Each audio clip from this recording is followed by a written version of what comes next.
Peygamber sellem yine hadis-i şerifinin aydiya namaz okuyan adamın sağında bir perişte vardır. Çepinde de bir perişte vardır. Olar garaşıp duranlar. Her vaqt şol adam namazı dolu yerine yetirip okasa, olar ol namazı asmana alıp gidiyorlar.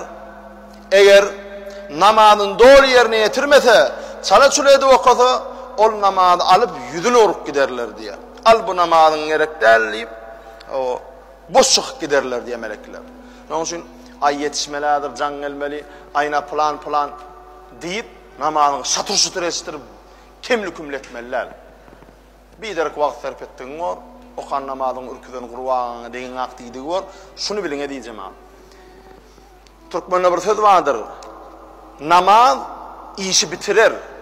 İş namazı yitirir.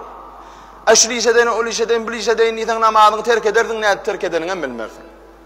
Ya da okaysınam, ay şul işadır şeysen olur, beysemeydir, ay şul işadır namaz bitirir, bunu beydeyin, ona cana deyin, onu deyin, bunu deyin. İşin fikrini edip namaz okazamam, yine de iş de yine namazı bitirmez. Ne için? Şon fikirinde olup okudun, Allah fikirde olup okumadın. Ama namaz işi bitirir diyeni, namazın içinden dua ediyene, İyyâke na'budu ve iyyâke nesta'in. Allah'ım sana ibadet ederim. Dine sana ibadet ederim. Ve dine sana metaştirin deyip Allah'ın metaşlığını sunuyor.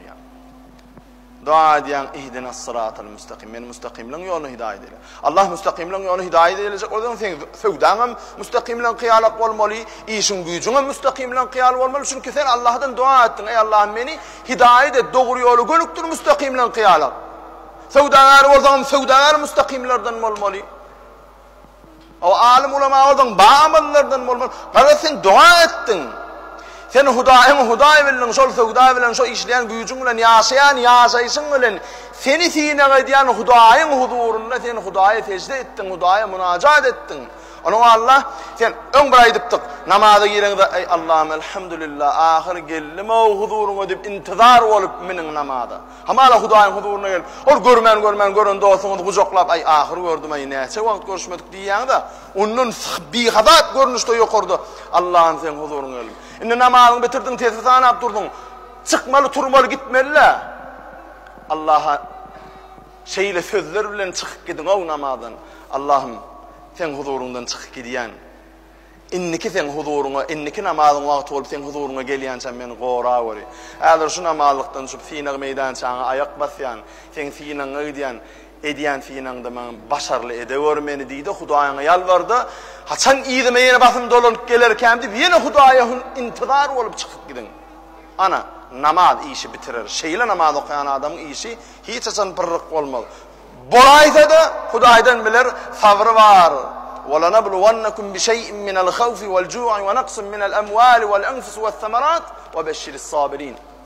O ayet kalbinin aklına doğur. Allah Teala hem malama, o din dünya bar da adama noksanlıkları verip durur. Sabredenler buçla deydi Peygamberimiz de değil.